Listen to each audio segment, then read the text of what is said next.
ഇന്നൊരു അടിപൊളി item butter scotch കേക്കാണ് തയ്യാറാക്കുന്നതും ഒരു ബൗൾ നല്ലോണം തുടച്ചതിന് ശേഷം അതിലേക്ക് 3 മുട്ട പൊട്ടിച്ചിടുക. 3 മുട്ട പൊട്ടിച്ചിട്ട് ഒന്ന് ബീറ്റ് ചെയ്യുക.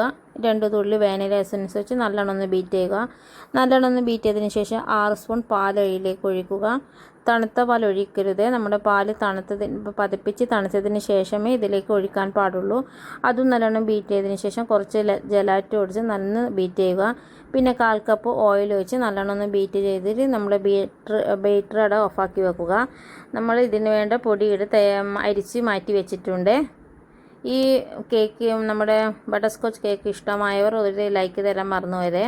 വീഡിയോയും ചാനൽ ആദ്യമായി കാണുന്നവർ സബ്സ്ക്രൈബ് ചെയ്യാനും മറന്നുപോയതേ. ഇനി നമുക്ക് പൊടി കുറച്ചിട്ട് ഒന്ന് റൗണ്ട് പോലെ മിക്സാക്കി എടുക്കുക. മിക്സാക്കിയതിന് ശേഷം നമ്മുടെ കേക്ക് ടിൻഡറിൽ ബട്ടർ പേപ്പർ വെച്ചിട്ടുണ്ട്. അതിലേക്ക് ഇത് ഒഴിച്ച് ഒന്ന് ടാപ്പ് ചെയ്യുക. ബബിൾസ് പോകാനാണ്. നമ്മുടെ ഓവനിടെ ചൂടായിട്ടുണ്ട്. ഇനി ഓവനിലേക്ക് വെച്ച് മൂടി വെക്കാം. ഇനി നമുക്ക് കാരമൽസ് ചെയ്യാൻ നോക്കാം.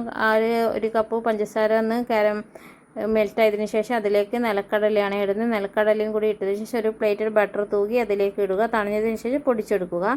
1 കപ്പ് പാലിലേക്ക് 2-3 സ്പൂണ് നമ്മുടെ മിൽക്ക് മെയ്ഡ് ഒഴിക്കുക. ഇനി നമുക്കിതും ബീറ്റ് ചെയ്യാം. ക്രീം ബീറ്റ് ചെയ്തതിന് ശേഷം നമുക്കതിലേക്ക് കളർ ആഡ് ചെയ്യാം. കളർ ആഡ് ചെയ്തതിന് ശേഷം നല്ലോണം ബീറ്റ് ചെയ്യുക. ഇനി നമുക്ക് കേക്ക് എടുത്തിട്ട് റൗണ്ട് ഷേപ്പിലൊന്നും കേക്ക് 3-4 പീസാക്കി മുറിച്ചെടുക്കാം. ഒടിച്ചതിന് ശേഷം നമുക്ക് ആദ്യം അതിലേക്ക് നേരത്തെ തയ്യാറാക്കിയ പാലും നമ്മുടെ മിക്സും അതിലേക്ക് ഒഴിച്ചതിന് ശേഷം ക്രീം ആഡ് ചെയ്യുക. ക്രീം ആഡ് ചെയ്തതിന് അതിൻ്റെ മേലെ നമ്മുടെ നേരത്തെ കാരമൽസ് ചെയ്ത് അത് പൊടിച്ചത് അതിലേക്ക്, പിന്നെ അതിലേക്ക് സോസ് ഒഴിച്ചതിന് ശേഷം നമ്മൾ 4 ലെയറും വെക്കുക.